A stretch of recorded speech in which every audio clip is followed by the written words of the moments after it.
We are back again. You might notice that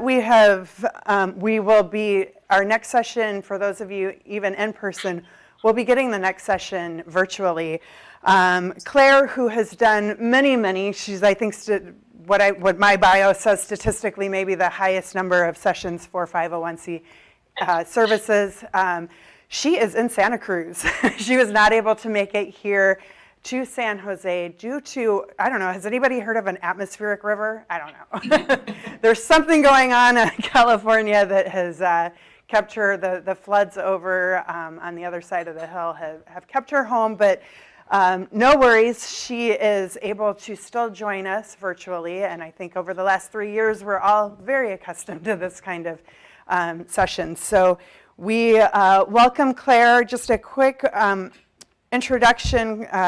Claire Laughlin is an expert trainer who has 25 years studying and improving patterns of communication in organizations.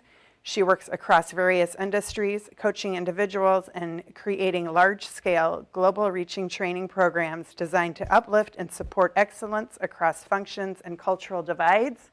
It's kind of funny to turn over here and say, welcome, Claire. We are excited. You're all, we're going to have some great content here from Claire, and with no further ado, you're on. Thank you. Thank you so much. I sure appreciate it. Hello, everyone. I'm sorry I can't be live with you in person. I know many of us are online today, so that's great, but everything's fine here. Just a lot of flooding to deal with. So thank you for your patience. I'm really excited to be here with you today. We're going to talk about finding fulfillment in your work. And as a leader in the nonprofit sector, I'm guessing that you are connected to the meaning and the mission of your work at a higher degree than most people. So that's what I find, at least in working with the nonprofit sector, is that I find that there's a lot of connection with the meaning and the mission of the work. And yet, I still do connect with people who struggle a little bit with finding that fulfillment when there's always so much to do and there's like just this ongoing sense of change and challenge and that kind of thing. So I'm so glad you're here to talk with me about how you can find more meaning and more fulfillment in your work as a leader and pass that along throughout your organizations.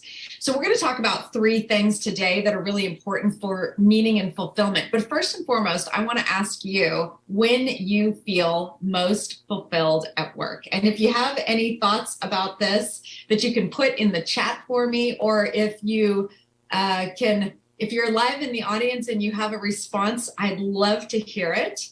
But just curious about when it is that when are you feeling most fulfilled? Is there anyone in the audience who can chat with me about that? Let's see. Any response? Oh, I wish I was there live to talk with you. All right. Well, not sure if I can get a response right now. I am, just by the way, I'm going to pause a couple times during my presentation to take some questions. So by all means, if you have questions, let me know when we get to those pauses, okay? So we're going to talk about fulfillment at work. So what I'm hearing from the clients I speak with, and I'm out in the field every day working with different kinds of clients in different sectors and everything, and what I'm hearing most often is that people feel fulfilled when they feel like they're in charge of their day, their outcomes, their routine, their rhythms, and they feel less fulfilled when they're kind of always sort of under the gun, working on that task list, dealing with urgencies and emergencies, and handling unexpected issues.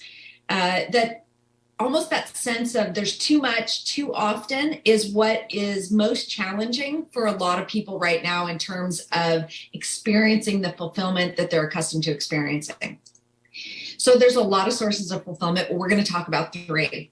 We're going to talk about aligning with your values. It's really, really important to periodically connect with what you value most, and then to make sure that those things are present in your life. So we're going to start there.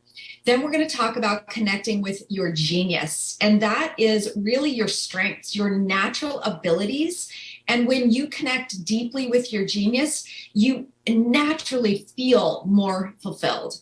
And then finally, we're going to talk about really accentuating a sense of progress for yourself and the people around you, because there's a lot of research that shows that progress is one of the primary drivers that keeps us moving forward and keeps us feeling fulfilled. So in each of these places, values, genius, and progress, I've got some giveaways for you. I've got some bonuses for you. And so I just want you to get as engaged as you can. Ask me questions. At the end, after we're done here, we're going to choose a couple of people to receive some free assessments from me. So anyway, so get engaged and be on the list. All right. So values, genius, and progress. All right. Let's start with our values. So to align with our values is to align ourselves, our actions, with the things that matter most to us. Okay. To align our actions with what matters most.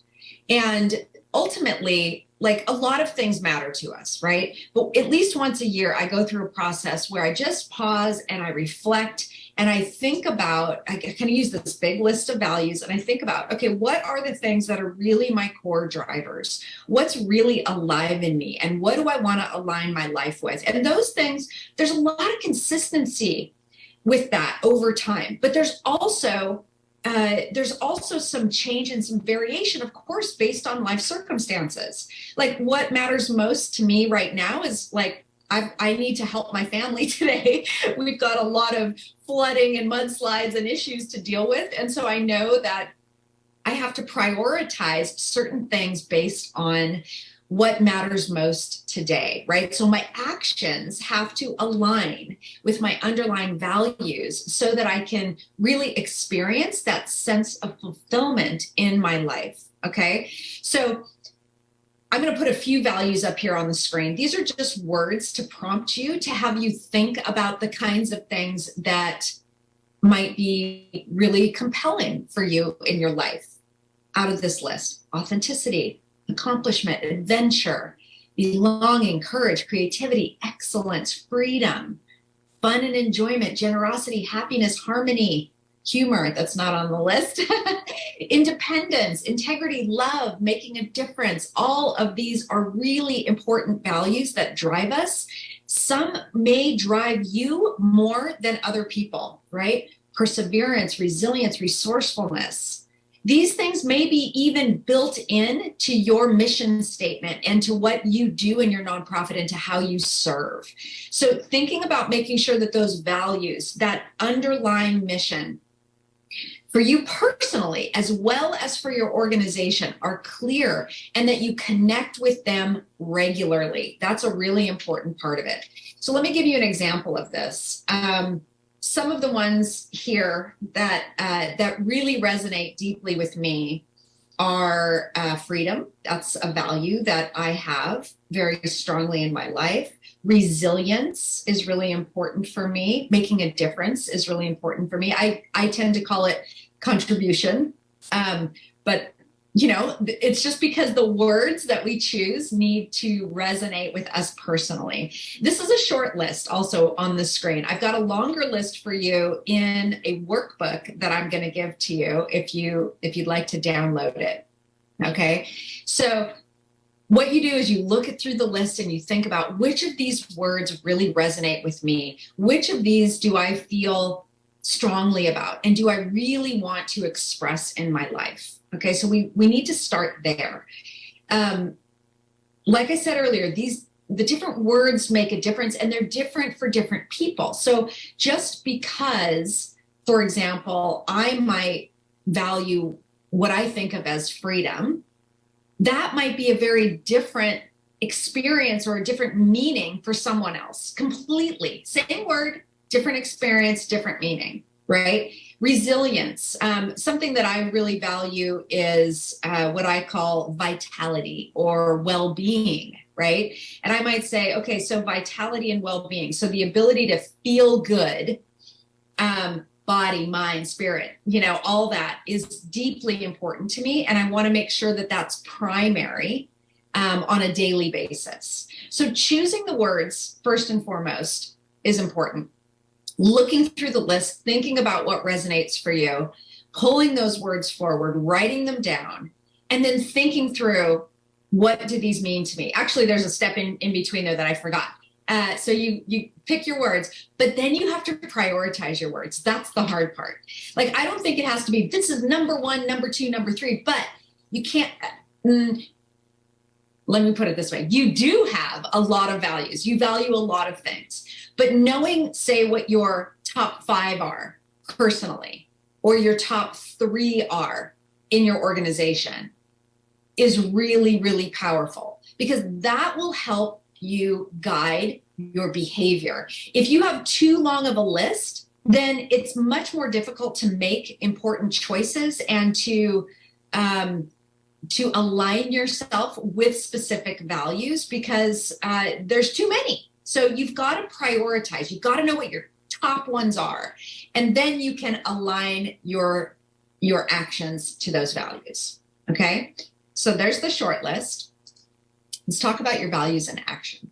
So once you find your list, and you think to yourself, okay, so I know, like I said, what some of mine are. Mine are freedom. Let me just use a couple. Freedom, vitality, I'll call it vitality, and I'll call it resilience. Okay, so freedom, vitality, and resilience are 3 that are really important to me.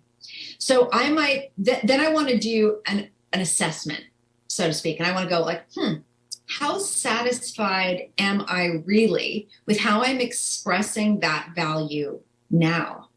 How satisfied am I? Do I feel that that value is present in my daily life? How satisfied am I? Okay. And so I kind of just use a scale of 1 to 10, 1 low, 10 high, and I will map my different values. Now, if you're watching me here, you know what? I'm going to do this right here on paper. I'll show you how I do it, and then you can do it for yourself with or without my guide that I'm going to give you. This is all spelled out in the guide that I'm going to give you. But right now you can do it on a piece of paper. Okay. So here's what it looks like in general. See that? I just make a circle and I list the values.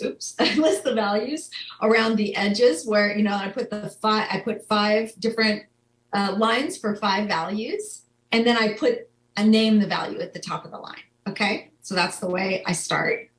And then to score my satisfaction with my values, I use the interior as like the 1, like that would be low satisfaction. Close to the middle is low satisfaction. Close to the outer circle is high satisfaction. So I might say, okay, I'm living right now at about, let's say, I'm going to say at about an 8 in terms of vitality. I love that. That's good news for me. I'm happy about that. It's a little low on the freedom scale, let's say, but it's back up at about a 7.5 on the resilience scale. Okay. So this just gives me a quick visual and it goes, interesting. So what is it? Why am I less satisfied with how I'm expressing freedom in my life? So that kind of takes me back to this thought about, what does freedom really mean to me? How am I expressing it? And so freedom for me means the freedom to choose how I'm spending my time, what I'm doing in the world, how I'm contributing, that kind of thing.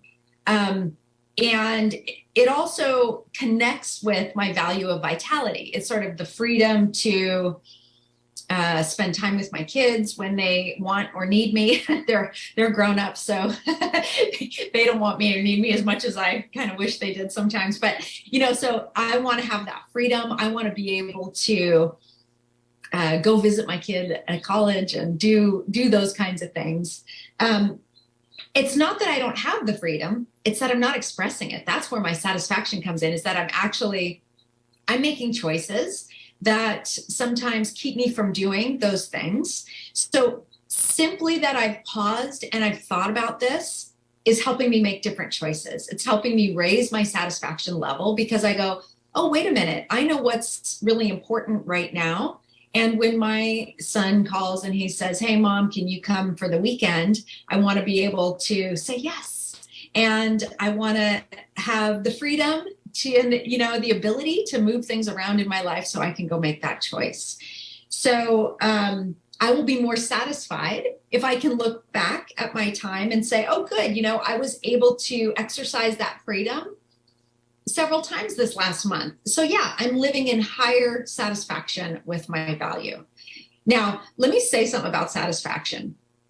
My satisfaction with how my value is expressed is just, it simply belongs to me and my internal sort of measuring stick of what I think it should be and where it is now. It's just me. It doesn't have anything to do with anybody else. So let's use something like health and well-being, and we'll talk about that. There was a time earlier in my life when I was a long distance runner. And at that time, if someone would have asked me, hey, how well are you expressing your well-being or, on physical fitness, there were times when I said, oh, not at all, because I'm only running 4 miles a day right now. So I'm not getting enough time to do long distance runs and things like that. So my satisfaction would have been low at that time. Okay. Now I am no longer a long distance runner. And if I'm running 3 or 4 miles twice a week or 3 times a week, my satisfaction is very high. I'm like, that is great. I am absolutely killing it when it comes to my health and well-being. So you realize that like my internal measuring stick has changed. And so the satisfaction is always and only about what's happening for you in your life and how you want to express it.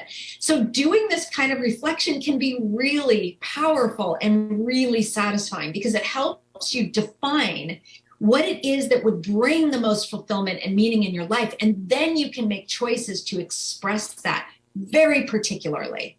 Okay. So possibly many of you in the audience have done a values kind of connection several times in your lives. If you're in the nonprofit sector, this is not surprising for people to be connected with their values because they're so closely connected to the mission of your organization usually.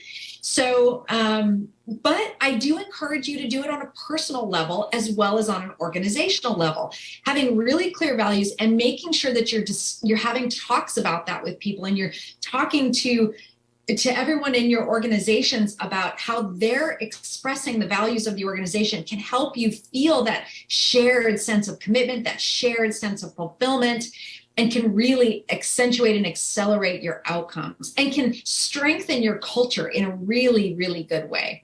So values are really the source of a strong culture. So we want to make sure that those values are clear and that they're expressed because, so values must be expressed, right?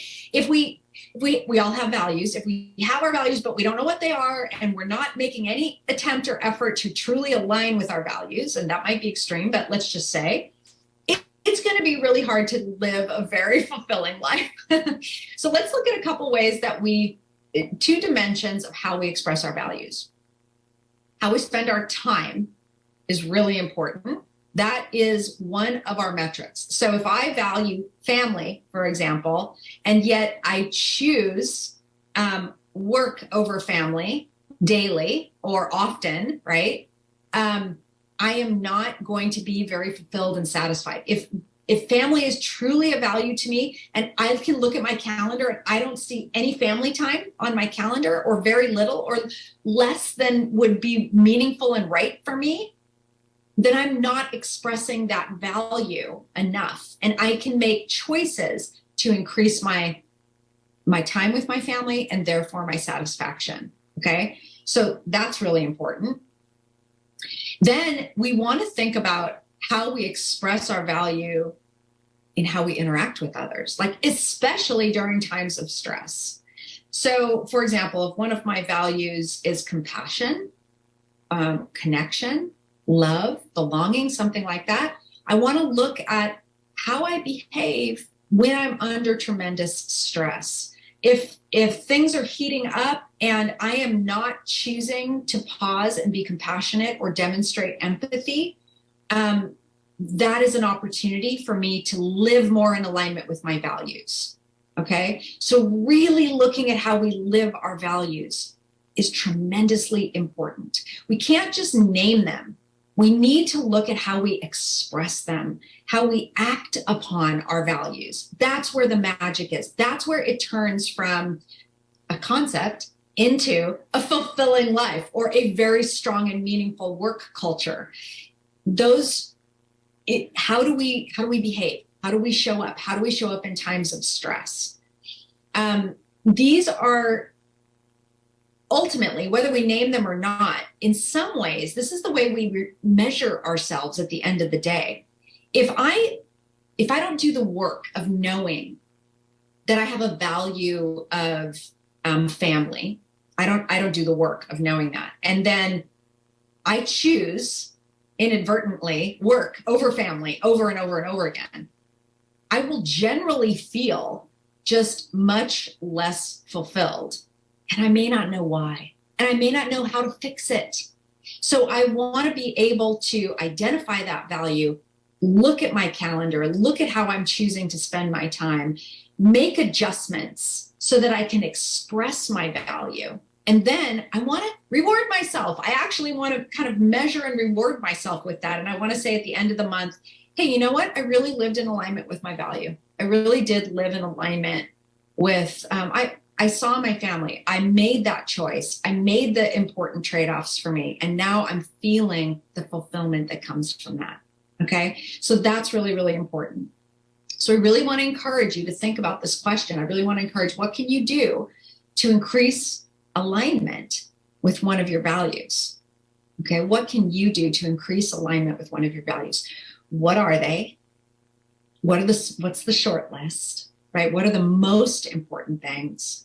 How are you expressing those on your calendar and the way you spend your time, and especially when you're under stress? And how can you make small shifts to bring your values into closer alignment with your actions? Okay. So that is number one. I said there were 3 things we're going to talk about living in with more fulfillment as a leader in a nonprofit. Values is first. I'd like to give you a workbook if you are interested. This is a workbook. And also, by the way, I have a little mini course that's on video about how to bring your values to life, both personally and at work. So if this is of interest to you, go to my website and download it. I apologize for the kind of funky URL here, but if you go to clairelaughlin.com/PL/156416, you'll go to an opt-in page where you can download this workbook. Also, by the way, you are more than welcome to just send me an email. I'm at claire@clairelaughlin.com, and you can request this and I will give you the workbook, and I will also grant you access to the mini course. Okay. So if you want the workbook and the mini course, one or both, by all means, the workbook will walk you right through how to do this. It has all a bunch of worksheets in there and things. And then, like I said, I've got a little video course that goes with it that can help you to bring this to life with others, with your family, with your friends, and at work. Okay. So that was values. I can pause here if there's any questions about values before we turn to putting your genius to work. Anything?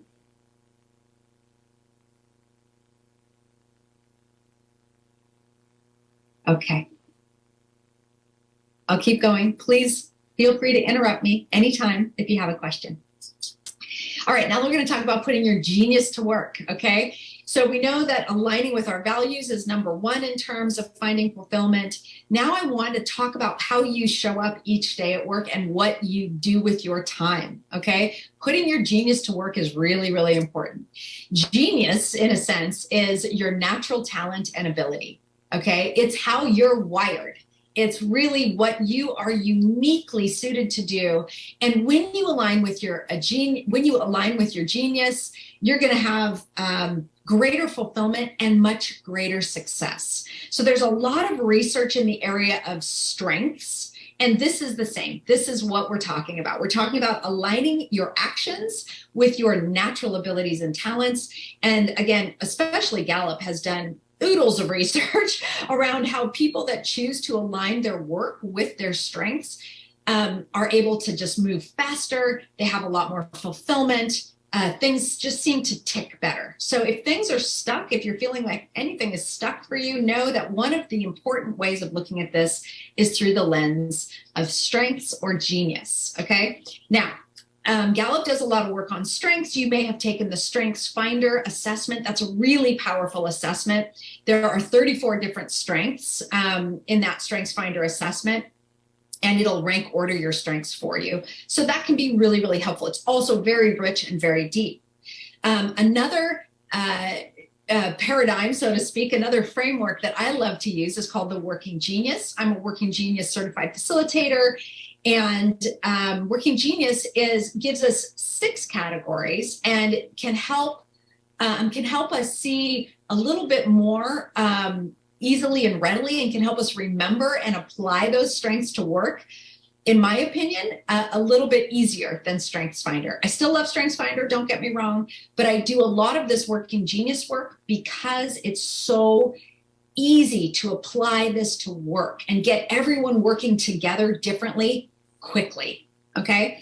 So let's talk about the 6 types of Working Genius. And what I want to do is I really want to hear from you, if I may, afterwards about which of these are yours. We all have all of them, but let's say that 2, at least 2, kind of rise to the surface as really strong for us. And then it's sort of a rank ordering of how, strongest, next in line, next in line, next in line, et cetera. So what I want you to be thinking about is which of these 6 really resonate for you as I describe them? Which do you think are yours? And how can you express these? So this is what we're going to be talking about. All right. So wonder.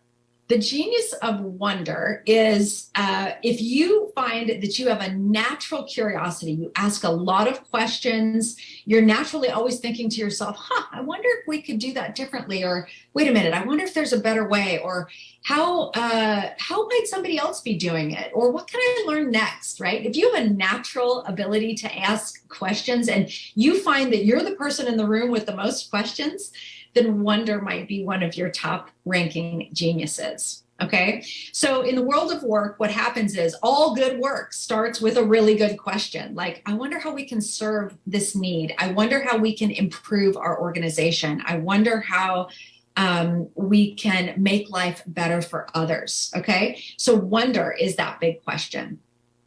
The genius of wonder kind of activates the next genius in line, which is the genius of invention. If wonder is asking the big questions, invention is the genius in the room that's making up answers, that's coming up with multiple solutions. If you find that you're a person that can invent things out of nowhere, if you're a person who loves a blank whiteboard, if you're a person who naturally comes up with new ideas and ways to solve problems, then you may be blessed with the genius of invention. Okay. So wonder asks a big question. Invention has a lot of answers. All right. That gives way to the genius of discernment. And the discerners among us are those people who they're kind of pattern finders. They have this natural ability to make decisions and put information together. So if you're a discerner, you may be the one that's saying, no, that's not a good idea. Or you might be the one that's saying, yeah, that's a really good idea. I don't know how I can tell you that, but I know for sure that's going to work. Okay, so the discerners among us kind of help us refine ideas. They have this gut level sense of what's going to work and what's not, and they're able to make decisions. Now, just side note, all of these geniuses interact with one another. So sometimes you might be a discerner with a heavy dose of wonder. So you might be the person who makes a decision and then second guesses your decision. That can also happen. But they do all interact, and it's fascinating to see the different patterns. But discernment is that pattern finding genius. Okay. So what I like to say is in good work, we ask a good question, we come up with a variety of potential solutions, And then we land on a solution. We evaluate and we decide. Okay. And at that point, we need to give way to the next genius, which is galvanizing. The galvanizers among us are those that are able to rally people's energies and focus people's attention and move people in a direction. That's what we call galvanizing. And it's really powerful. It's not always cheerleading, by the way. These might be the people in the room that just remind us what our mission is, that they remind us, they take us back to the why, they take us back to our values. Okay. The galvanizers do that. I always like to say you might be a galvanizer if you're a person who, like, when you see a great movie or you go to a great restaurant, you got to tell all your friends and get everyone to join in. Then you might be a galvanizer. That might be a natural tendency for you. Okay, so the galvanizers rally energy and they help us get things moving. Enablement is a lovely genius. The enablers among us, and some people don't like that word, but we use it in a very positive sense. So the genius of enablement is a genius where we like to help. We like to really help other people. So the people with a high genius of enablement tend to look around and think, how can I help? How can I help this? How can I help move that forward? What can I do to help you? It's very much focused on helping others. We do have a lot of genius of enablement in most nonprofits that I work with. That's a very high genius. Nonprofit world seems to attract that genius for sure, which is really important. And then finally, there's the genius of tenacity. And the genius of tenacity, those are the people among us who just love to get it done, carry it over the finish line, maintain a high standard. These are the folks who will make sure that the work happens. Okay, make sure that the work happens. All of these interact. You'll see that these are all gears. The reason that the arrows go from top to bottom is because we like to encourage people to move work through stages, right? There's sort of the ideation phase of work up here where we're asking questions and we're generating ideas. And then there's kind of the activation stage of work where we have to really make decisions and rally people around plans and really get things moving. And then there's what's called the implementation stage of work where we're taking things, we're moving them forward and we're getting them done. So I like to have people really connect with their genius and then sculpt their work so they can spend more time in their genius. As an example, I know that my geniuses exist up here at the high end of the scale. I have a strong genius of invention and discernment supported by wonder and galvanizing, maybe galvanizing and wonder, I don't know. Anyway, these four are very strong for me.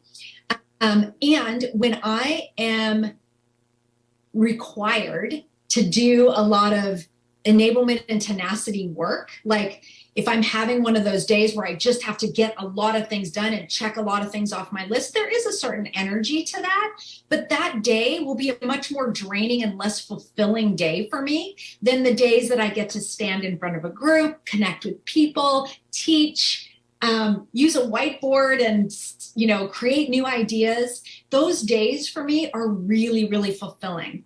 So again, I need to make sure that I'm expressing that in my work. I need to make sure that I'm making choices that keep me inventing and discerning and wondering and galvanizing. Okay, that's where I get the most fulfillment. And that's where I personally can make the greatest contribution.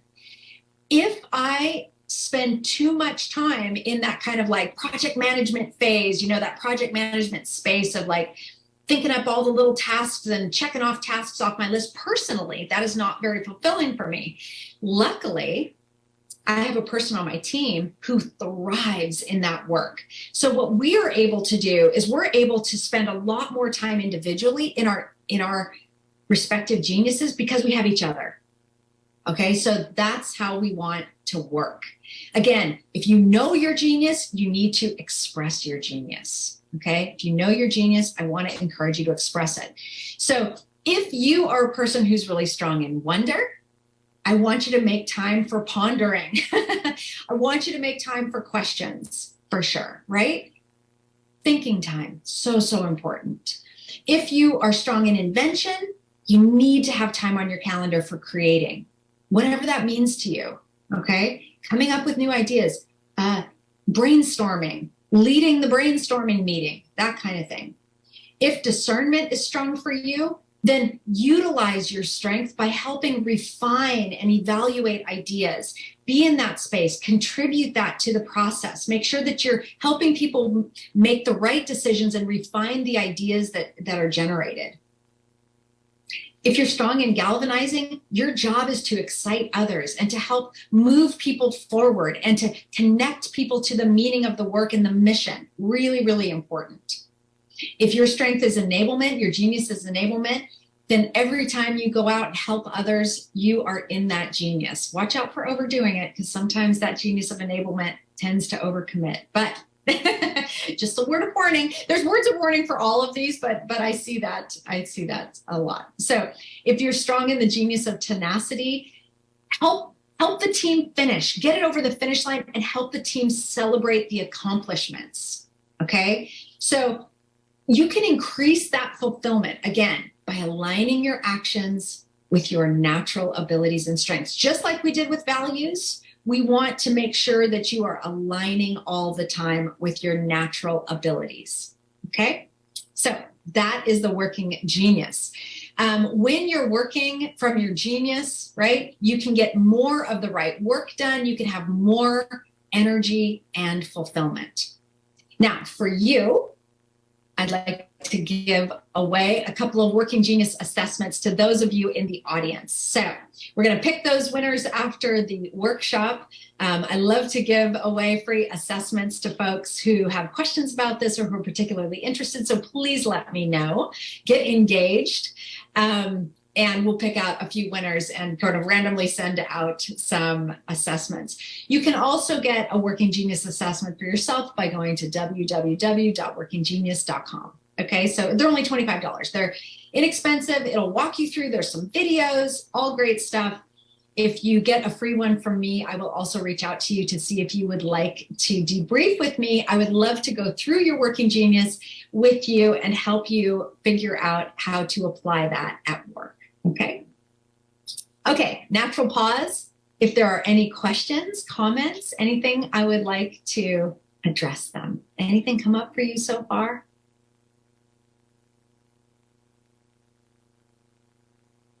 Nothing yet? Nothing yet.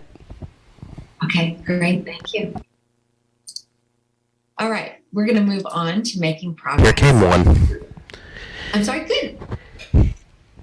If you never seem to align with your values, does it mean maybe it isn't your value after all? Oh, yes. Good one. Yeah. Yeah, I always say that. Like, I think you've got to make space for that. So there was a time I think I shared well, I didn't share this, but one of mine is also family. I love being with my family. I express it in different ways, but I was doing this assessment and I was thinking to myself, okay, so family's really, really important to me. Then I look at my calendar and wow, my parents live like 5 miles from me. I had no time. I had not seen my parents in like months, 2 months. I was like, okay, either that's not a value to me, actually, I'd like it to be, but it's not, or I need to make more time for it because this is not lining up. I think that this is a value to me, but it's really not lining up. So I need to just accept sometimes that's, that might not be a value. And so, yeah, absolutely.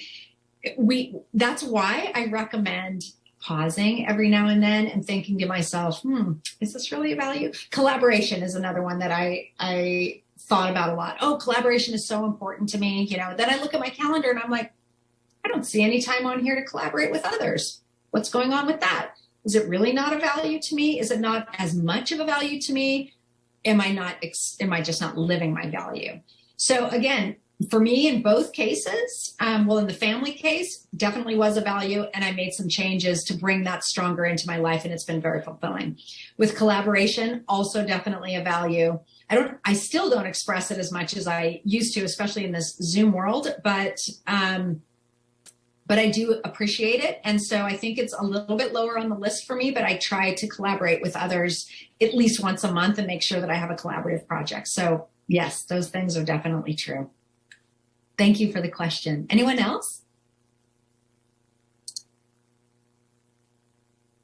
Okay. All right. let's go on and talk about our third area, which is making progress. Progress is really important, apparently. Let's see, do I have a slide on this? No, I don't. Okay, so Teresa Amibile from Harvard wrote a book called The Progress Principle. Maybe you've read it. Great book, really enjoyed it. She did massive research about what really drives people at work, and it turns out that progress, and of course, in an organization where progress is, where in an organization, let's say in an organization that's healthy, okay, because an unhealthy organization, even if you're making progress, then there's other factors. But in a healthy organization, making progress is one of the primary drivers of meaning and fulfillment. So it's really, really important. So making progress in a mission-driven organization, simply speaking, might look like this. You know your mission, your goals are very clear and they align to that mission. You have milestones that come directly from those goals, and those milestones drive your daily actions. Okay, so there's urgency, there's clarity, there's focus. Okay, so what we want to do with our, especially with in our nonprofit organizations and working toward our really important mission, is just to make sure that that is driving goals. My take on this, I teach a lot of people, take a lot of organizations through the process of setting goals, helping, identify those milestones, and then aligning daily actions through meetings and Genius and other things, so that people can together make a much greater impact in the world. Okay, I do that with a lot of people. And so here's kind of how it works. And in my mind right now, I want those goals to be like, it's nice to have annual goals for sure, but I want those goals to look like, what are we doing this quarter? What is our primary driver right now in this quarter? And then I want to take those quarterly goals, because they're more urgent and they're more tangible, and we can actually connect with them more than like a big annual goal. So I want to look at that short term a little bit more. And then I want to take the milestones and break those down into monthly or even weekly. So I go like, okay, I'm getting to that quarterly goal. What am I doing this week, this month, and this week to get me there? And then I want to put that into my daily actions. So my task list, my what's most important today, can be traced back very clearly to, these are the milestones I'm making progress on. These are the goals. This goes back to the mission. Okay. So many, many organizations, the priorities are not clear enough. I don't know if that's true for you. I hope your priorities are very, very clear. But in most of the places where I'm working now, people are saying everything is a priority. We have 10 priorities. We're constantly being asked to do more and serve more. And we have to bring it in. We got to sharpen up those goals and milestones, and we've got to make a sense of progress. We've got to have a sense of progress so that on a daily basis, we can say, I did something today that mattered. I did something today that's going to add up to success for me and the organization. Okay. And if we can design our organization so that people have more of that sense of fulfillment and like progress, like I'm doing something today, that is magnetic. That is really going to help you keep the right people, right? To keep those people who are really mission driven, who are able to get stuff done, able to apply their genius to make it all happen. So let's get micro here for a minute. I'm just going to give you like, it sounds simple, but as you probably are thinking to yourself, well, that sounds really good, but that's not easy. It's not easy, but let's talk about your progress hack. Focus on this, okay? Start your week by assessing your most important priorities. Like Monday, bring your team together. What's going to help us make progress this week toward our meaningful mission? What is it this week, okay? Then I want you to start your day by writing down the 3 most important actions today that are going to help you make progress. I keep mine on a little whiteboard. I put my 3 top things on that whiteboard every morning, and I erase them as I go. and I get those 3 things done each day. And I am telling you, since I've adopted this practice, not only do I get much more of the right things done, but I feel my value of contribution strongly. I know that I'm applying my genius and I'm doing the right things and I am moving the mission forward. Really, really, really important. It's exhilarating. It's truly exhilarating. And it's not that big of a shift. It's just a matter of writing these things down and really training myself to focus on the most important activities. So I started each day by writing down those 3 most important actions. Then I make sure that those get done. Okay. And then do a happy dance when you complete each one. That comes from the science of habit formation, which is that if you, even just privately, if you give yourself a little moment to celebrate when you get something done that, and you're trying to shift your habits and you're trying to do more of the right things, just congratulating yourself. This is that measure and reward thing that I talked about when I talked about values. Like, acknowledge it. Just acknowledge that you've done it. That actually helps. It changes your whole brain structure because it fires up kind of like that dopamine and serotonin in your brain that strengthens your neural pathways, that shows you like, this is the thing. This is what I should be doing. So this isn't random. I don't just say that because I personally like to do a happy dance. I say it because if you reward and congratulate yourself, you will make more progress and it will feel more fulfilling. Okay.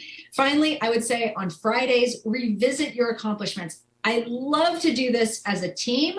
I want you to start your week as a team, thinking about what's most important this week, coaching your people to help them start each day by writing down the 3 most important actions, and have a weekly recap, at the end of your week, whenever that is, Thursday or Friday, to revisit what we accomplished this week, what we learned, and how we can continue to work toward our meaningful mission. All right. So that little progression, again, is just really, really powerful. It's powerful on a personal level. It's really powerful on a team level. It's not necessarily easy, but it starts with identifying those top priorities, breaking those down into, like clarifying that in terms of short-term actionable goals, and then breaking those down further into outcomes, milestones, deliverables, things that we can really, really measure. And then just getting into that cadence of, okay, here's the week. This is what's most important this week. This is what I'm going to get done. I'm going to, revisit and celebrate this, and then getting that into a rhythm. Now, this actually can connect with many different geniuses, just so you know. Like, it can help the inventors invent those milestones and deliverables. It can help those that are really tenacity and enablement oriented really feel a sense of fulfillment in their work. It can help all of us work along that progression. I showed you kind of the widget progression. I don't know if you noticed, but the geniuses spell widget. So it can help us get all that important work done together. There is a lot more to that, of course. If you want more, I'm about to teach a class called Coaching for Excellence. I teach it once a year. It's a class that will help you become a better coaching manager. And embedded in that class, we don't just talk about the skill of coaching. We talk a lot about how to set your priorities. In fact, there's a whole mini course embedded in it called Do the Right Things that's about setting your priorities. We talk about setting your priorities, breaking those down into goals. We do a lot on how to define your goals. We dig into then how to help an individual define goals, how to work with the team on goals, how to move those goals forward in that weekly cadence. All of that is embedded in the class. It's six different sessions. They're all virtual. They're all recorded. That you have access to that for a full year in the recordings in your portal. And if you are interested at all, I'm having a flash sale. This is just for you. If you go to clairelaughlin.com, you'll see a little link there for Coaching for Excellence. You click on that. And when you go to the checkout, don't tell anyone outside of the room here, but If you use 501 CFP Live, you're going to get $400 off that class. That's the deepest discount I give to anyone ever. And the sale ends Friday because we're starting class March 28th. So, or Saturday, I'm sorry. Sale ends Saturday. So go get into that class. I'd love to meet you there and guide you through that. I will be teaching that live, and I'd love to meet you there. We're going to do all these things. We're going to clarify priorities, set goals, create action plans, communicate goals and expectations, coach for results, and handle performance challenges. Okay. So that's what I've got for you. Remember that if you want to live with more fulfillment and you want to lead with more fulfillment, you want to align with those values. Know what they are. Make sure your calendar has those values on them and that you are expressing them in times of stress. Know and apply your genius and make meaningful progress every day, or at least every week.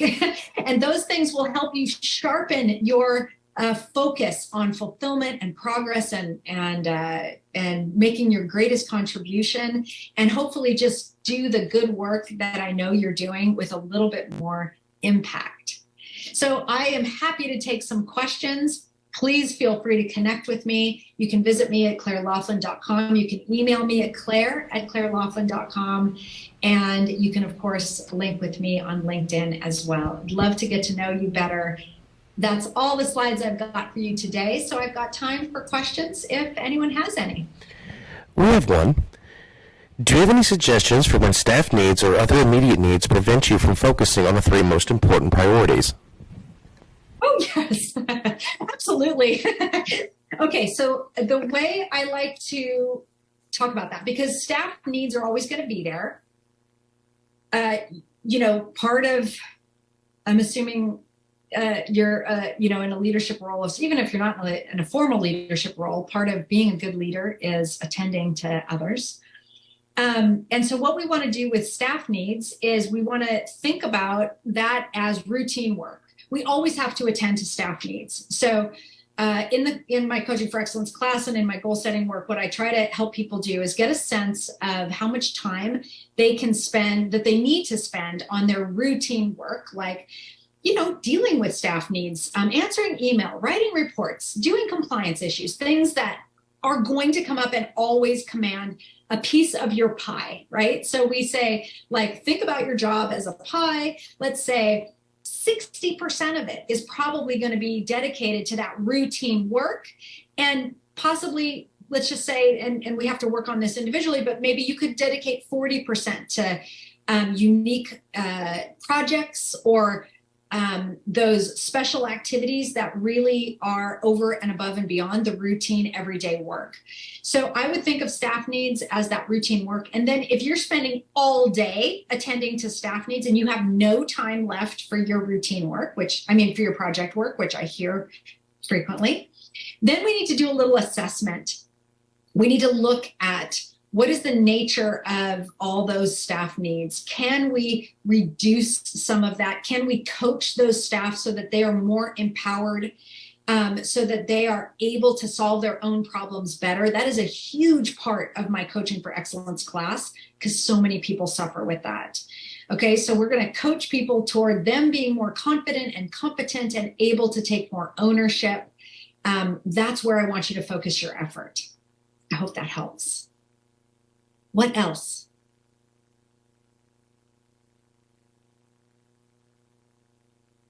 Other questions? It's time. Great. All right. Well, I want to thank you so much for being here. I want to thank you for your participation. And I hope you go and you put these things into action. Really think about your values, think about your genius, and make progress every day.